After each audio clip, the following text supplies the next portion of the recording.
I'd like to make a few points before we begin in part 2 of the EFT course.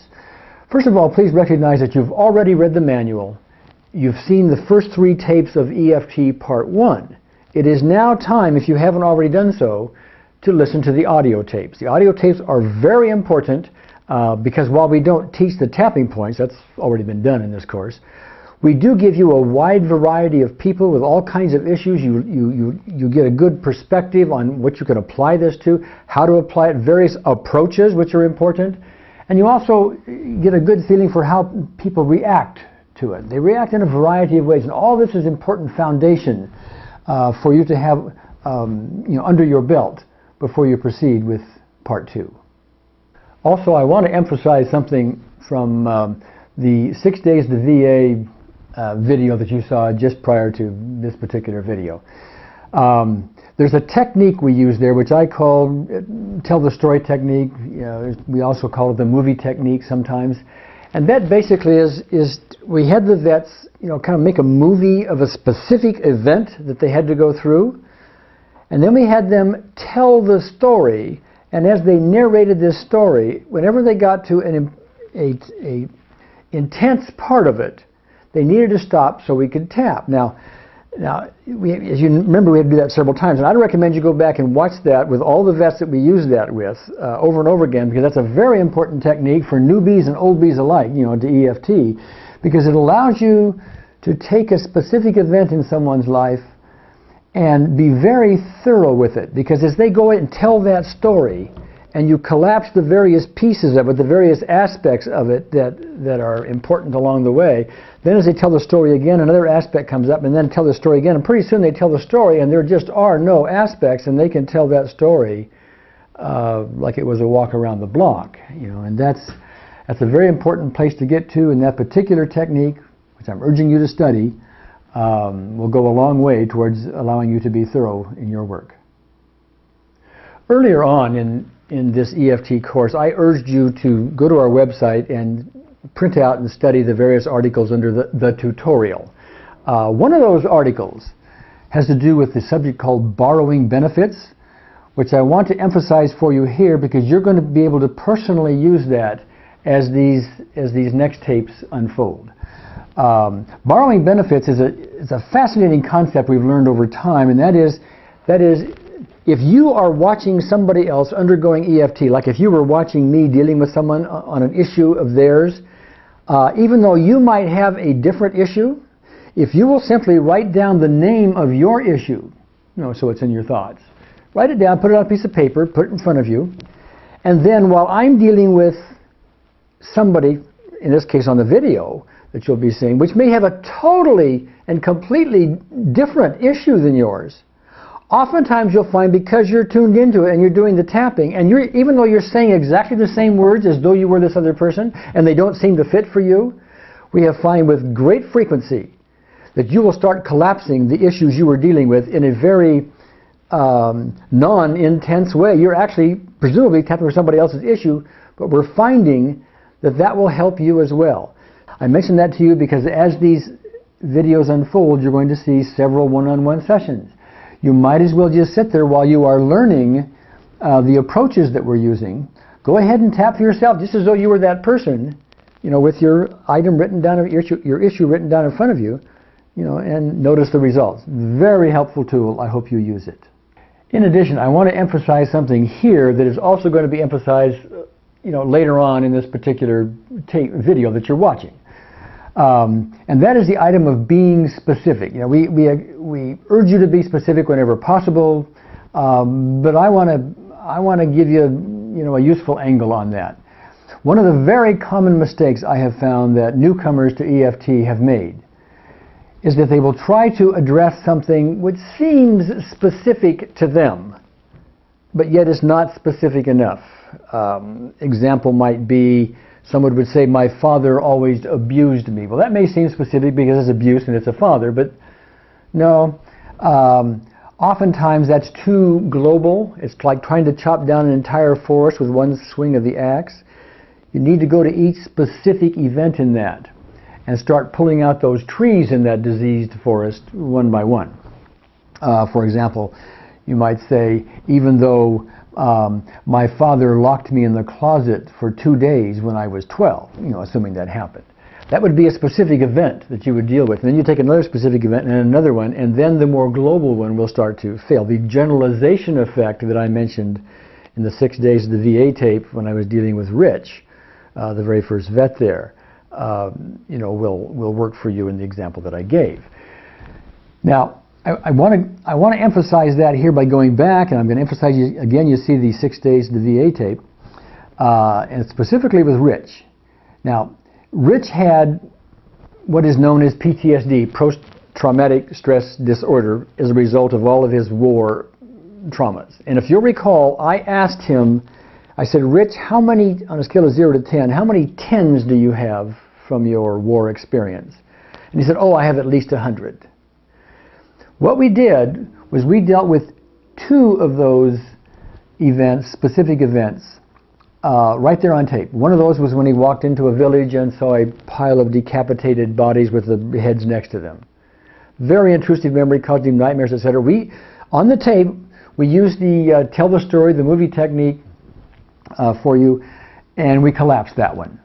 No longer a problem when he talks about it, thinks about it, etc. Then we used one where he was asleep at night, on the ground, and it was raining, and there was some partially buried bodies he didn't know about, and the rain had the effect of raising them out of the body. And that also was a memory that just would cause him nightmares and intrusive memories and so on. We dealt with that one, that specific event, and collapsed that. We pulled 2 trees out of his war forest.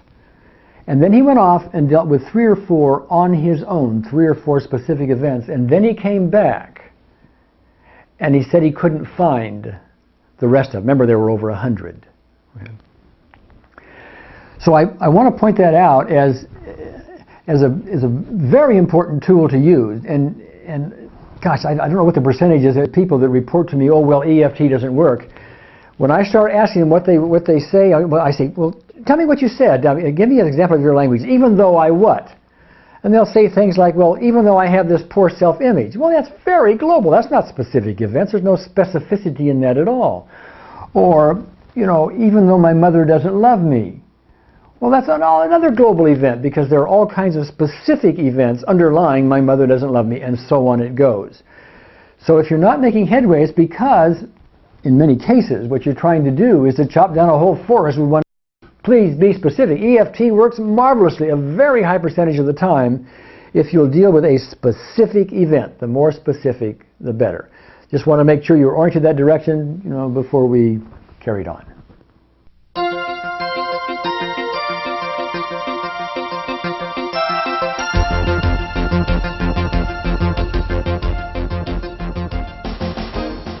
Welcome. This is EFT Part 2. And this tape is going to serve as a bridge between EFT Part 1 and Part 2. Yeah, the Part 1, we're going to kind of summarize that here. So you have everything we've already talked about in its essence, right here.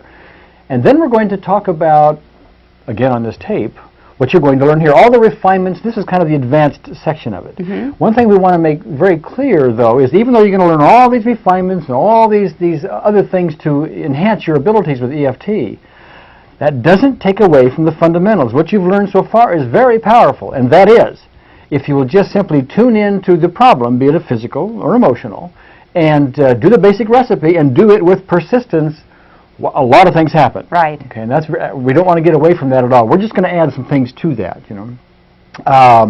We're going to assume, so this is the advanced part, that you've already read EFT Part 1.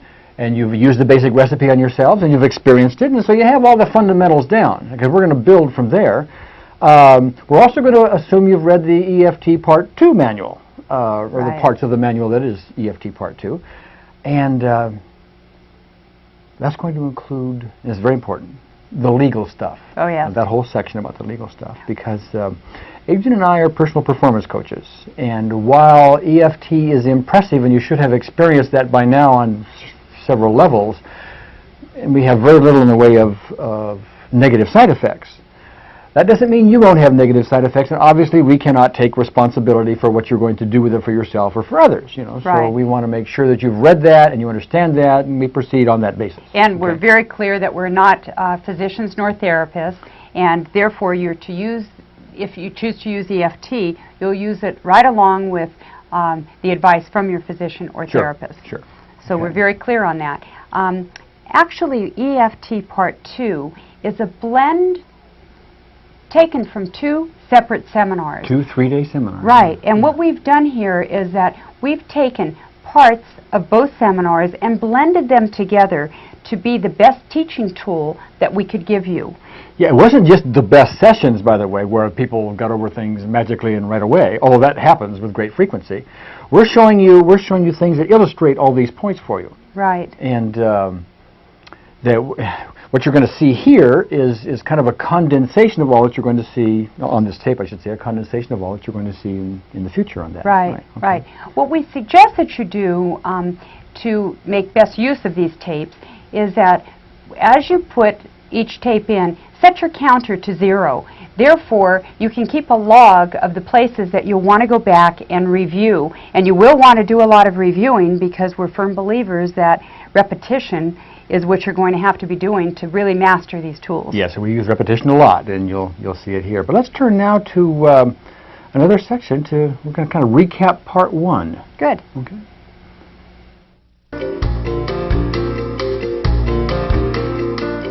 Now it's time to revisit EFT Part 1.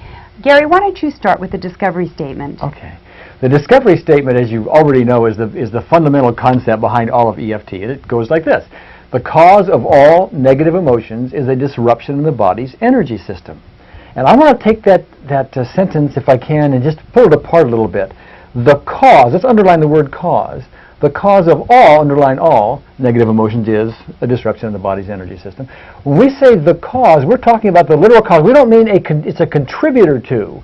We mean it literally causes the negative emotions and all that spews off from that we correct by balancing the energy system with the basic recipe. And the interesting point about it is the cause of all negative emotions. That is why we will take this process, and it's the same basic recipe, the same routine, and we do the same thing for the fear of public speaking as we do for a traumatic memory, as we do for any other emotional thing or physical thing that we address with. It's always the same thing, because the cause is all the same. It's sort of like the zzzt that goes on in a television set if the electricity in that television set isn't flowing normally. You get this kind of picture aberration and sound aberration if something's wrong in the TV. Now, your emotional system acts the same way, and that is if the electrical system in your body does not flow normally, then you're going to get this, and that is what you're feeling when you're having some kind of a negative emotion, and that is what is contributing to so many physical ailments that the EFT tends to address so marvelously. Now, the interesting thing about that is if you were to take your TV set with a zzzt in it to a TV repair person and say, would you please repair my TV set? They're going to say, sure, but they're going to diagnose it. They have equipment to diagnose what's going on where inside that TV set. With EFT, you're not learning diagnosis. That is the next level above this, where you can learn that diagnosis and you would know right away what was going on in what part of the energy system and where to tap. So EFT, with the basic recipe, gives you kind of an end run around that.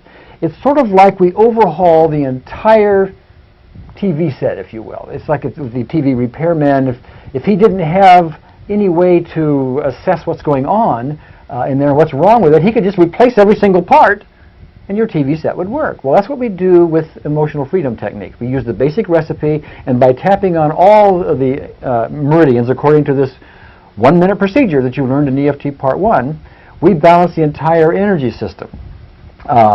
And it works marvelously and corrects the problem in, well, you've seen how many times so far. It has a very, very high success ratio. Let me see.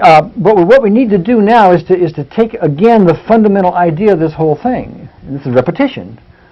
But what you need to do is tune in to the emotional problem, use the basic recipe, that is, fix the zzzt going on, and do it with persistence. And a lot of magic happens.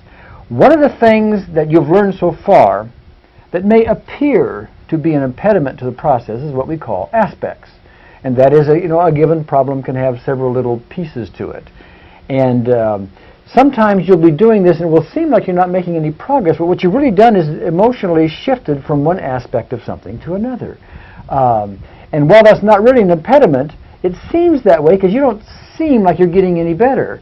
Or at least your progress may seem to be arrested, and all that really is you need to address another aspect. A great example of that is what you saw in EFT Part 1 with Dave and his fear of water. When Dave and I were in that chair working on his fear of water, he was talking about water coming up, this far up to his chest, and he would get very intense about it, even go very rigid, and maybe even think he was going to die. And so we did tapping for that, and you remember when he got in the water came up to his chest, and he was fine. He had absolutely zero problem. But then when I asked him to hold his nose and go underwater, whoop, other aspects came up. And it's the awareness of the aspects that's very, very important. You're going to see aspects in the rest of these tapes in EFT Part 2 many, many times, and you'll get very familiar with how they work and so on. And actually, that is a very important point, that you really need to understand aspects so that you'll be very persistent in using the procedure over and over and over again. If you don't understand aspects, as you had mentioned earlier, we can't say this enough, you may give up on the process and say it doesn't work. That's where persistence just locks in. Yes. Yeah. Because it will not appear to you, as newcomers, that you're making headway. But as you get more and more experience with this, you're going to see that persistence is something that's very, very important, because if you keep doing it, even though you may not be recognizing a certain aspect going on, and sometimes it's sort of invisible to you because you're just not used to them, you just keep doing it and keep doing it over time, and listen, it's next to magic. That's right. In many cases. And our motto is that we try it on everything, absolutely everything. I got a call a few weeks ago from somebody who had asked me if we'd ever worked with MS, and we had not. And I went ahead and said, we'll go ahead and try it, and got marvelous results with it. Actually, that was a few months ago that happened. And we tried on everything from hiccups to headaches. It just doesn't matter because you have nothing to lose by trying it. You'll see on the tapes coming up, we had a lady in one of our seminars that had heart arrhythmia. Now, Adrian and I are not physicians, right? And I wasn't that sure what it was. I knew it was some kind of an irregular heartbeat, but she happened to have her physician with her. You'll see this on the tape. And so we tried on everything. Why not? What does it hurt? Right. It's a 1 minute process. Maybe you do it 2 or 3 times. What does it hurt to give it a try on that? We've worked on it for itching and all kinds of issues. So there's nothing sacrosanct about this. You want to try it on everything. And before we leave this section, I want to mention one other part about recapping Part 1 that's important. That's the idea of generalization. Quite often we will find that if somebody has a number of issues, like in the 6 days at VA, if you recall Rich on there, Rich had, in his words, 100 intrusive memories, he called them. Yes. War memories that were bothersome to him and kept him awake at night and so on. And we dealt with 3 or 4, I think, there on camera. He dealt with 3 or 4 on his own. And after that, he just simply couldn't find intrusive memories that caused him all that emotional pain anymore. I mean, he could still find the memory, but the emotional pain was just gone. It's like we knocked down everything, covered over everything, having covered, 8 or 10 of them, and we got all 100 of them. Yes. That happens with this, and it's a glorious piece of it. I think it's just delightful. Yes. But it's one of the things I want to make you aware of as we recap Part 1. So from there now, we're going to start going into some of the Part 2 things, and namely some of the impediments to perfection in this. So. Good.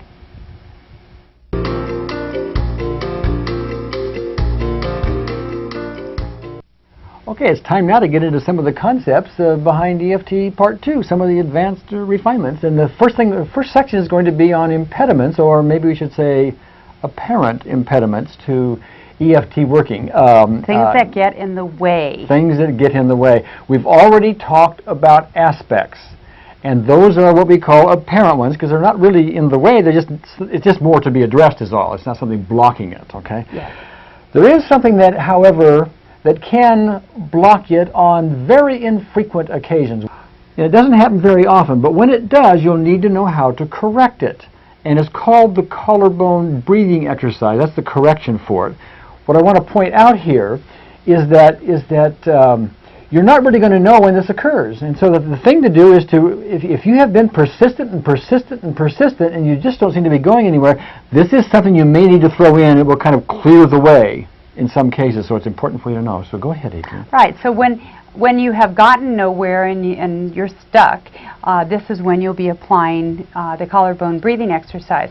We have previously videotaped me showing this demonstration, so we're just going to go ahead and play that video for you now. What I suggest is that you go ahead and do it along with the tape so that you become familiar with it, and you'll be able to go back and replay it as you need it. So we'll go ahead and see the tape right now.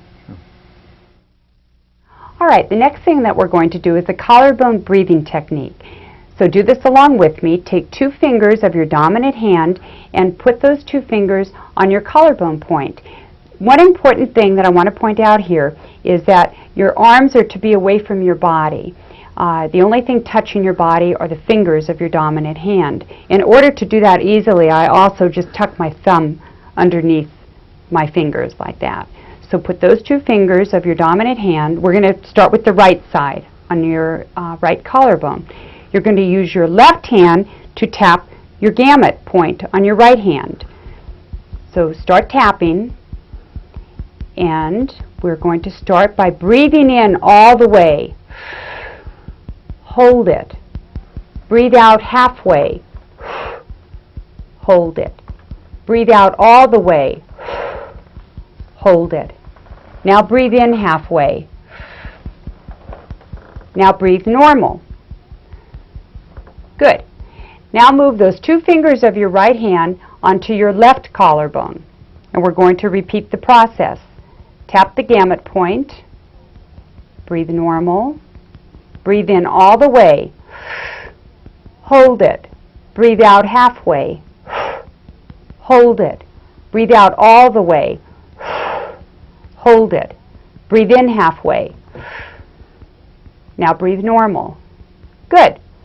Now take your right hand and we're going to make those 2 fingers into knuckles. We're going to use the knuckles of the 2 fingers. Tuck your thumb under, fold your fingers over, and the only thing touching your body now are the knuckles of your right hand. All right, put those 2 knuckles on your right collarbone. Again, we're going to tap your gamut point on the back of your right hand. Breathe normal. Breathe in all the way. Hold it. Breathe out halfway. Hold it. Breathe out all the way. Hold it. Breathe in halfway. Now breathe normal. Good. Move those knuckles of your right hand onto your left collarbone. Tap the back of that hand, your gamut spot. Breathe normal. Breathe in all the way. Hold it. Breathe out halfway. Hold it. Breathe out all the way. Hold it. Breathe in halfway. Breathe normal. Good. Now we finish with the right hand. We're going to repeat the entire process with your left hand. Take 2 fingers of your left hand, tucking your thumb underneath. Only those fingers will be touching your left collarbone. Tap the gamut spot on the back of your hand. Arms away from your body, remember. Breathe normal. Breathe in all the way. Hold it. Breathe out halfway. Hold it. Breathe out all the way. Hold it. Breathe in halfway. Now breathe normal. Good. Now move those 2 fingers onto your right collarbone. Tap your gamut spot. You're breathing normal. Breathe in all the way. Hold it. Breathe out halfway. Hold it. Breathe out all the way. Hold it. Breathe in halfway. Now breathe normal. Good. We're almost finished. Fold those 2 fingers over, tuck the thumb underneath, use just the knuckles of that hand and put it on your left collarbone. Tap the gamut spot. Breathe normal. Breathe in all the way. Hold it. Breathe out halfway. Hold it. Breathe out all the way. Hold it. Breathe in halfway. Good. Breathe normal. Move those 2 knuckles onto your right collarbone. Tap the gamut spot. You're breathing normal. Breathe in all the way. Hold it. Breathe out halfway. Hold it. Breathe out all the way. Hold it. Breathe in halfway. Breathe normal. All right. I might add to that some people consider this process a little more difficult to memorize than the others, but it isn't really, because there's a pattern involved in it, and you've probably already picked it up, but I want to point it out to you anyway. You'll notice what Adrian did was he took 2 fingers of one hand, put on one collarbone, the other collarbone, knuckles, knuckles. The other hand was fingertips, fingertips, knuckles, knuckles. Easy pattern, and each time she did the same 5 breathing procedures, all the way in, all the way out, or halfway out, etc. So it's a pattern to go by. The other thing I want to mention about that is it really doesn't matter which sequence you use to put your fingertips certain places. That is, you can either start here and go to here, or you can start here and go to here. You can start with your left hand or right hand. What is important is that each of these positions that you have, you do the breathing process each of those times. All right, good. Just to carry through on that, one of the things that you're not going to see very often on the subsequent tapes to this one in EFT Part 2 is us using the collarbone breathing technique with people very often. And that's because it's not needed very often, number one. But number two, quite often as I'm dealing with people up on stage, Adrian will be working with people in this seminar that have issues, and she'll be doing the collarbone breathing because, it takes about 2 minutes to do, and when I do it on stage, it takes a little bit longer, etc. That's why you won't be seeing it very often. And again, it's not that often used. And once more, you will not know necessarily when you're going to need to use it. It's just something you throw in when it seems you're not getting any place. Right, right. And it will clear the way for you sometimes. So that's the important carry through we need to make here, I think. Yeah, good. Okay. So let's go on now to another name for the setup, which is the psychological reversal, and one of the more stunning standalone techniques in this whole process.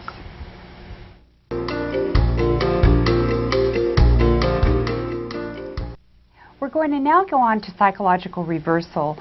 We actually call it the setup. Yeah. Gary, why don't you start with that? Psychological reversal is the name for Dr. Callahan's name for the phenomenons, which all by itself is a personal improvement tool that anybody needs to know about. Yes. We call it the setup just because we like to talk in terms of metaphors, and it's easier to describe, and it's sort of like if your emotional system is like a bowling alley, you need to set those pins up before you roll the ball down. So we call it the setup. You need to have the energy system unblocked, as free as it possibly can be, and that's kind of like setting up the pins. And then the bowling ball itself is the sequence, 9-gamut in sequence that you've learned as part of the basic recipe. But we put the setup in there, even though those bowling pins may already be set up. So you're not always psychologically reversed, as Dr. Callahan would call it. You only are sometimes. But see, because you can't diagnose, you don't know whether you're reversed or not. It's not something that just shows up in your body and says, oh, I'm reversed. Right. So what we do here is we assume that you're reversed. That is, when you come across something that's stopping you, you assume that you're reversed. It's a very easy thing to do to unreverse yourself. If you want to get over the fear of heights, you assume you're reversed against giving, even though I have this fear of heights, da-da-da-da-da-da. And that's what that whole process is about for the setup, or you do it here. Right. The stunning thing about it is the psychological reversal literally stops healing of all kinds. Yes. It'll stop EFT dead in its tracks. The sequence, 9-gamut sequence, will not work as long as psychological reversal is in place, or that is the setup, has not worked. Right. It's as if you've run into a brick wall. Yeah. Can't go anywhere. It happens about 40% of the time, but I need to be specific about that because it doesn't mean that 40% of the time that you use it, psychological reversal is going to be in the way. What we mean is if we took 1,000 people and dealt with 1,000 different issues, 40% of the time it's going to be in the way. It might be in the way for you a lot. It might be in the way for you not at all. It does, however, happen maybe 95 or even more % of the time for certain issues. Yes. Depression's one of those. Right. Illnesses are Well, another one. it's particularly of the degenerative disease type, like MS and AIDS and cancer and Right. things like that, Right. lupus and that kind of thing. The other is addictions. Yes. People are psychologically reversed against getting over addictions, and that's one reason why addictions seem to be so hard to get by, because Right. this actual reversal occurs. And as we discussed in the manual, what that really is the literal changing of the polarity of the energy system in your body. It's like having the batteries in backwards in a tape recorder. It just doesn't work. You're going to see this graphically demonstrated on these tapes in EFT Part 2. Beautiful demonstrations of this on stage. Yeah, you see, it's for us to talk about it, it's kind of an invisible thing because you just don't feel what's Right. going on. But we're going to do what's called arm testing. And you'll see this on several occasions. You'll watch the strength in people's arms shift as they say certain things. They'll say things like I want to lose weight, for example, and you'll see their arm go weak as we push Yes. on it, even though consciously they really do want to lose the weight. But psychological reversal is in the way, and that's why it's why That's a block. willpower hardly ever works, because when psychological reversal is there, even though you have the goal to do it and the conscious desire to do it, if you're reversed, you're going to self-sabotage yourself. This is the literal cause yeah. of all self-sabotage. Now, we just kind of rambled on this, but I think it's important for you to know that we have built into the basic recipe this thing. Even though I have this, I deeply and completely accept myself, even though I have this, I deeply and completely accept myself, Right. as a way to get beyond it. Well, what you also need to know is one of the first things you want to look at, if you're not making headway, is going to be doing the setup again to correct the psychological reversal, but do it more emphatically. Even though I have this, I deeply and completely accept myself, or rubbing here. Even though I have this. Say it with all your heart and soul. Really get into it. And when you really get into, usually routinely, the routine way does it. But Right. we're saying if you're stopped someplace, go back and do that, and do it with emphasis, and you'll be surprised. More often than not, you're going to clear the way. You've set up those bowling pins, and now they get knocked down by Right. the rest of it. So, Good. important for you to know. Good.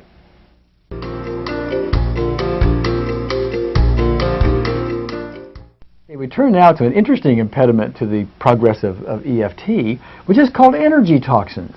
And we're going to get into that in a moment, but I want to make a point. See, we're spending time here now talking about impediments to EFT, but I want to give a bigger perspective.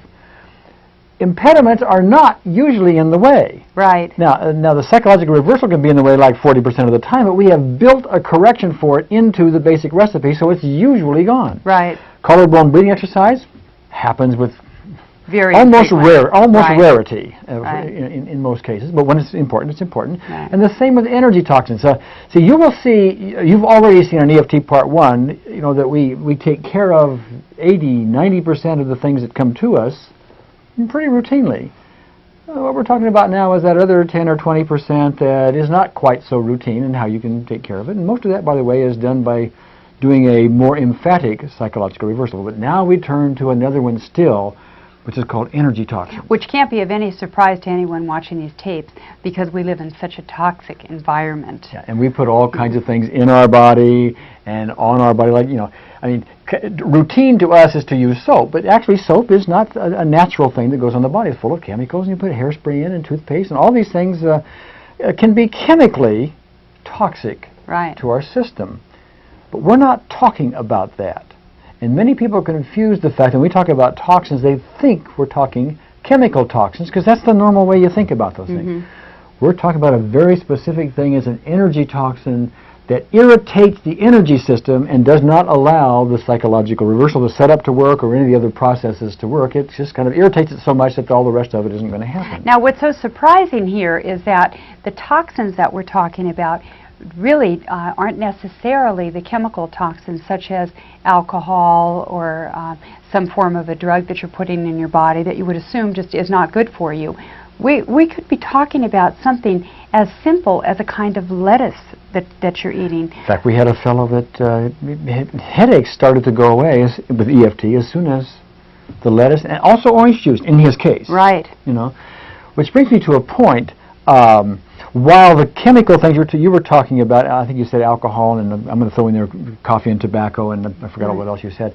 while these chemical toxins are toxic to the body chemically, they may also be energy toxins, and in fact those particular things happen to be on a list of fairly common energy toxins, but it could still be lettuce and orange juice or whatever. I want to give you an idea of that, and it's called the barrel effect. It's just kind of a metaphor, but you could take even the most healthy of foods. I think I use the example in the manual of carrots. Carrots, when they're growing, have natural toxins in them to, ward off pests. Right. And so if you eat a carrot, your body's designed to handle that toxin. But if you eat lots and lots and lots and lots of carrots, it's like there's a barrel in your body. We'll call it a carrot toxin barrel. And when you overflow that barrel, you've got a problem with the energy system at least, and maybe even chemically. Which can really happen with any foods that you're eating. Yeah. If you're eating too much of something, it's going to eventually affect your energy system. Yes. Now, why it's important here is these energy toxins tend to take two different forms of impediment. There are times when you'll be trying to do things, and you'll do the psychological reversal more emphatically, etc., in the setup, and it won't seem to work. And you'll even do the collarbone breathing, and that doesn't seem to work. Usually what's happening going on then is there's something toxic that's either in you or on you, and there's a couple of ways that it manifests itself. One is it will just stop things working at the moment. And we've often found, by the way, that if you just move from one room to another, or move from indoors to outdoors, there's something in that room or that house that has been bothering you. Right. And we can really get good results once you just move from one room to another. I was dealing with one fellow on the telephone who every time he sat in a chair, a given chair, he happened to be toxic to it, and he would even feel anxious around it. He went outside, but everything worked perfectly. Whenever he sits in that chair, something goes on with him. Now, again, it's fairly infrequent, but when it happens, you need to know it. Yeah, you do need to know because it's a big block again. It's a big block. Now, the other way that it works is it will just literally stop things across the board. That happens with more rarity still. Usually, if you wait till the next day and do the process again, whatever it was you had eaten that was in the way, it's dissipated from the system. You've changed clothes, you're in a different environment, etc. So you do it another day, another time, etc., then the toxic problem isn't there. Right. But sometimes it will be there with some people, and it will just stop things right across the board. We have a classic example of that with Grace that you're going to see on one of these tapes. And Grace just used persistence and persistence and persistence, as well as getting a number of things out of her diet. That's important. Now, here's something we need to emphasize to you. You're not going to know necessarily what foods are toxic to you, because or what things you wear, etc., would be toxic to you, because there's thousands of possibilities. Right. That's why we list in the manual this list of common toxins. If you get all those things out of your system, chances are really good. These are the common things. Chances are really good that you're going to make a lot of headway when these things are out of your system. Right, and this is something also that you can play with. You can try some of these things to eliminate them from your diet and play with them so that you don't have to eliminate all of them, but you may sample certain things and then just be tuned into what is actually happening to you. Okay, and chances are you will already know what some of these things are. You already suspicion it's coffee because you drink too much of it. Right. Or you just kind of get this feeling when you, I'm just using coffee as an example, but you already know that, probably at some level. Not always, but you may already know that. And of course you may say, well, I don't want to give up my whatever. But that's why EFT is, one of its values is that you can use it for getting over the cravings for these things. It'll be easy to get beyond coffee. Yeah, some of them can really come as a surprise, though. I'll have to say this, because even when I was first learning the process and worked with Dr. Callahan, it was things such as bananas or grapes that I really had to stay away from. So and typically there are things you do too much of. Yes, the barrel effect can really come in there. You overdo your barrel. Now, one other thing you need to know about the effect of toxins is you could get totally beyond some emotional or physical issue that's very important to you and have complete relief on it. This happened with Grace, by the way, in her depression and all the things that went on. But then you go off and you ingest or come in contact with something toxic to you, and it will just come, in some cases, rare, but some cases, come flooding right back. In Grace's case, she went off and ate malt balls, which was sugar. She hadn't had it for a long time. She did this, and all of a sudden she just had her worst day. Here came depression and all kinds of other things right back. And it wasn't until that stuff got out of her system that are all righted again. So you need to know that. And that's a very common thing that we deal with people with panic attacks, Yes. high anxiety. Yes. It's really usually those cases toxins are involved. Yes. Because people always ask the question, well, if I get these things out of my diet and then I make headway on my emotional or physical issue, can I ever eat the things again or use the things again? And the suggestion is, why? Because they're obviously, in a way, poisons to you.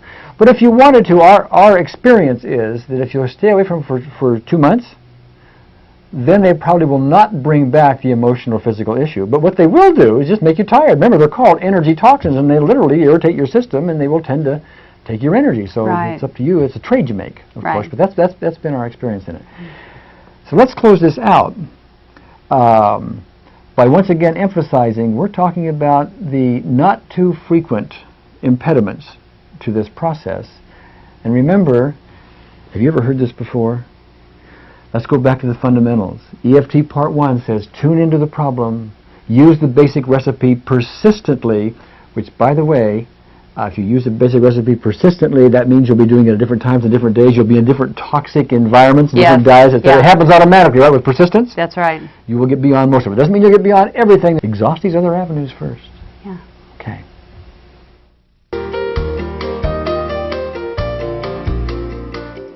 All right, now we're going to talk about shortcuts. And we know everybody loves shortcuts, and we Yeah. have some shortcuts with EFT. It's interesting we would even talk about shortcuts because EFT by itself is a shortcut. It's a 1-minute basic recipe which may have to get repeated a few times, but what's 2 or 3 or 4 or 5 minutes or whatever? Right. I mean, compared to, conventional techniques, this just takes us such little time. But we want to talk about shortcuts, and actually the reason we do that is because when I'm on stage, even though 1 minute doesn't seem like very long, when you do it with somebody and you go 3 or 4 rounds, it tends to get a little laborious to people Right. that are watching. So we found that we really don't even need to do the whole basic recipe. Now, we're not suggesting to you that you abandon the basic recipe. In fact, we're doing quite the opposite. We're telling you, go ahead and use that basic recipe and do it, thoroughly, etc., and take the whole minute. But if you're a therapist, for example, and you want to do things faster, or you just want to be better at it and work with other people on it and yourself and want to do it faster, we're going into shortcuts, okay? As it turns out, in our basic recipe, the first thing that maybe would be obvious is the setup is not always necessary, is Right. it? No. Necessary We maybe do 40% part of the time. Right. Now, you do know that it's necessary almost always for depression, addictions, and degenerative diseases, okay? Yes. But for the rest of it, 40% of the time is maybe how often it shows up. So you could go ahead and do the basic recipe and skip the setup if you wanted to. Yes. But here's what you would do. Okay, and you'll see us do this repeatedly. We do this all the time on these tapes that are going to follow, when we're on stage. But you could just start with a sequence. Eyebrow, side of the eye, and so on, and on down. If you just did that sequence, and you stopped before you did the 9 gamut, and you just assess things. Well, okay, my emotional issue, my fear of whatever, gee, it really has subsided. What that meant was you got by the setup. See, you would not have felt better at all if the setup was necessary, because it would have Right. stopped it, right? So you did that little part of it, and you missed the setup altogether, which means you could go ahead and continue that part of it, and so you missed 8 or 10 seconds of it, right? The other thing is, we have found you don't usually need to do the whole sequence, do you? No, but and actually for the sake of teaching you, that's where we're recommending go ahead and do the whole thing so that you're sure that you're getting everything. Yeah. But then once you get proficient with it, that tends to be the time when you'll go to your shortcuts. Yeah, as it turns out, all these energy meridians that we're tapping on are connected. And tapping right here, and we don't know this because we can't see the energy system, maybe tuning into something where there's some other tapping on your hand, for example, it's already done it. Mm-hmm. You don't know that for sure, but in our experience and what you'll see on these tapes is what we do is we start here and here and here, and we go all the way down the body until we get to under the arm, and typically we just stop right there and don't bother doing the fingers. And it works marvelously. Right. It works just marvelously. So here's a couple of shortcuts. Now, you could eliminate the setup, but if you don't get anywhere after the first sequence, you better go back and do the setup, because you didn't get on the setup. And the other thing is you can do a shorter version of the sequence. Another thing you can do is you can eliminate the 9 gamut. Yes, then you can go ahead and try it without the 9 gamut. If you're not getting anywhere, put the 9 gamut in. So what you could do, and you see it again on the tapes, people will do this, forget the setup in some cases, da-da, da-da, da-da, da-da, da-da, here, here, here, here, you're using the reminder phrase all the time. Right. And you stop right there, and you don't have to go to the 9 gamut. Right. You can just go right, if they have anything enough, you can say, well, this remaining, this remaining, this remaining, this remaining. You can do that. Or you can go back and do the 9 gamut. You really have a bunch of choices. You can pull this thing apart and put it together. Always remembering the basic structure is to do that 1-minute basic recipe. That's correct. All these shortcuts we're telling you are not even necessary. Very important.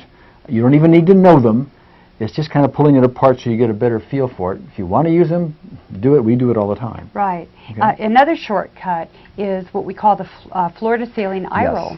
And this is a very powerful shortcut, and you would use it if you were almost down to a 0, but not quite. There's a little bit left to do. Down to a 1 or a 2. Right. Yeah. Right. Then you do the floor-to-ceiling eye roll. And Adrian's going to demonstrate that for you here in just a second.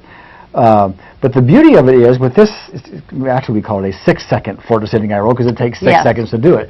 That could replace a whole other round, of the basic recipe. It could replace a whole minute's worth and do it in 6 seconds, and it works, quite often. So it's another little thing to do. You will see us do this a time or two. I'll just go ahead and show it. Yeah, go ahead and okay. show them. What you're going to... They know where the gamut point is. Right. So you're going to be tapping your gamut point, and while you're tapping it, you have your head straight ahead. Have it, don't move your head is what I'm saying. So while you're tapping that gamut point, the gamut spot, you drop your eyes to the floor, and slowly, to about the count of 6, you raise your eyes to the ceiling. And just for emphasis, as you're doing that, you might want to just mention your reminder phrase, like Right. this fear of whatever. Fear of, or if I was working with a headache and it was almost down to 0, but not quite. Tap the gamut, drop my eyes to the floor, and slowly, thinking about my headache, raise the eyes to the ceiling. That's all there is to it. Yeah. You either think about your headache or you even say this headache, which automatically has you Right. think about it. So, Right. anyway, those are some of the shortcuts. You're going to see them frequently throughout all of this, just to let you know what they are. So Good. you just know that much more about the intricacies of EFT.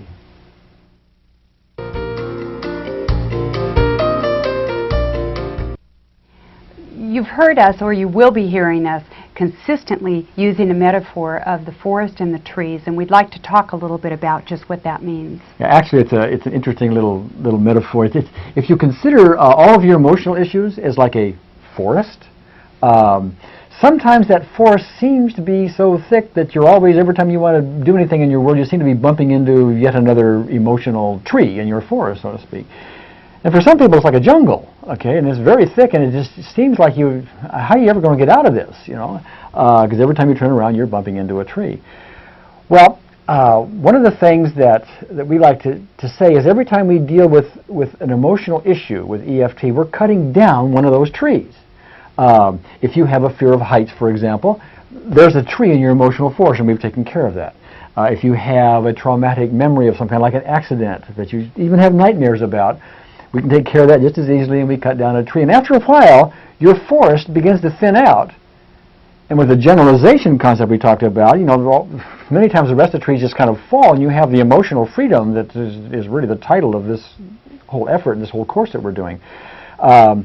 So we use that metaphor just to give you an idea of that. Now, sometimes the forest can be like a little individual forest. Like if you have a fear of heights, you could have a number of aspects involved with the fear of heights. Like a lot of traumatic memory you've had when you've been up high before and just got scared. And those are all kind of aspects to your fear of heights. So we're dealing with this individual or this specific forest, and so we're cutting down trees in this little forest, and we take care of that forest. Now we're in another forest. So this metaphor kind of moves from place to place, but get the idea of the forest and the trees and thinning that out so you can walk out of it, and you'll have this very useful tool for putting all this together.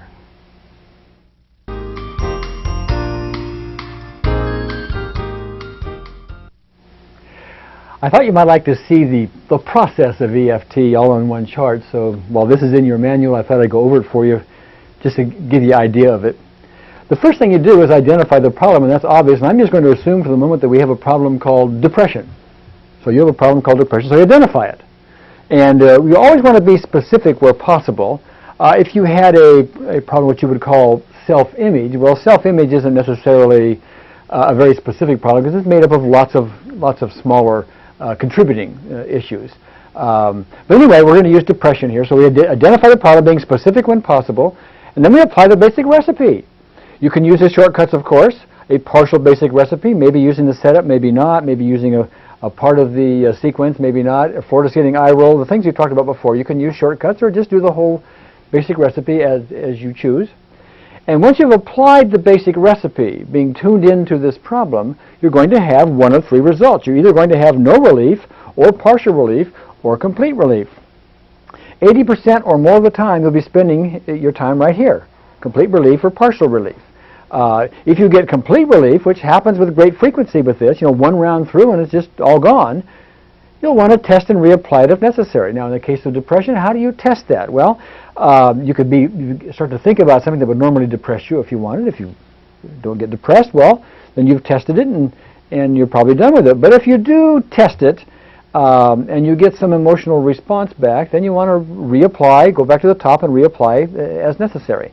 If you have partial relief, then you'll just apply another round of the basic recipe, but this will be the adjusted one, the one that starts off as saying, even though I still have some of this depression left, I deeply and completely accept myself, etc. And the reminder phrase would be this remaining depression, and so on. And you'll keep doing that until this partial relief becomes complete relief. Test and reapply if necessary. If, however, on the infrequent occasion where you get no relief whatsoever, then you want to take a look at some of the things that are in its way.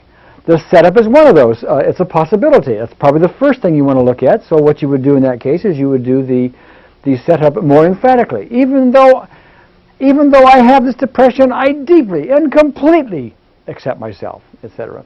And rubbing the sore spot very hard and doing it very emphatically. The other thing is to recognize you may just be dealing with more and more aspects of it, and you're not done with them. So just keep doing persistence, and the aspects will start to fall by the wayside. Then you might want to do the full basic recipe instead of just the shortcuts. That's another way to approach it if you're getting no relief. You may want to do the collarbone breathing exercise, which is something that happens, as we talked about, it happens infrequently, but that's another thing you may want to use. It may clear the way for this no relief to become complete relief or partial relief and be on this side of the chart. And finally, if you're just hitting a wall and not getting any place, you want to take a look at energy toxins. You want to start getting things out of your diet. You want to start being a detective, if you will, as to what things seem to be bothering you in one way, shape, or form. And basically, that's the essence of it. That kind of gives you everything together. Now, I'm going to wrap this up here for you, but I do want to mention something to you. Another way to look at this is, as we've been emphasizing, all you really need to do is to tune into the problem and use the basic recipe with persistency. And that will take the place of a lot of this chart. Okay, this is for those who want to get more technical still. Okay, we're going to spend a little time wrapping up, and we're going to get on to the rest of these tapes.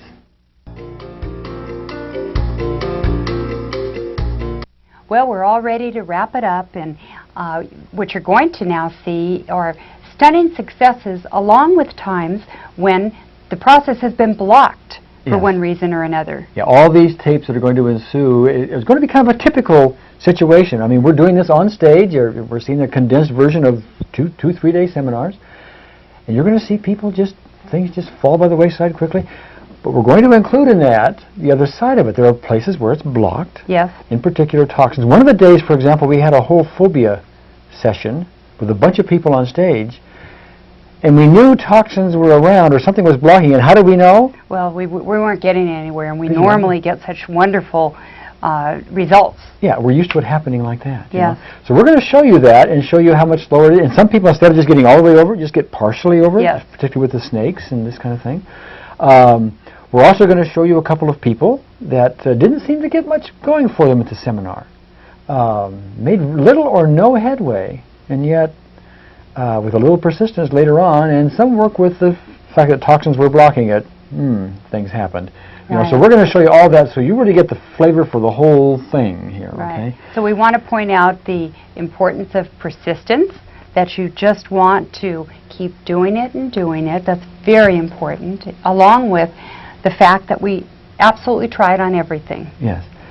And one final thing we need to do here, we need to have the biggest thank you we can get out of our bodies for the people that you will see on these tapes, because some of these issues are important issues to them and they're very private issues. Right. You know, they're very and these Right. people have agreed to allow you to enter their space, if you will, and learn from their experience. Mhm. And we owe them a great big thank you, Yeah. because without them you wouldn't get the full experience that you're going to get in these tapes. That's so right. with a thank you to them, we're going to wrap this up and let's get on to those tapes.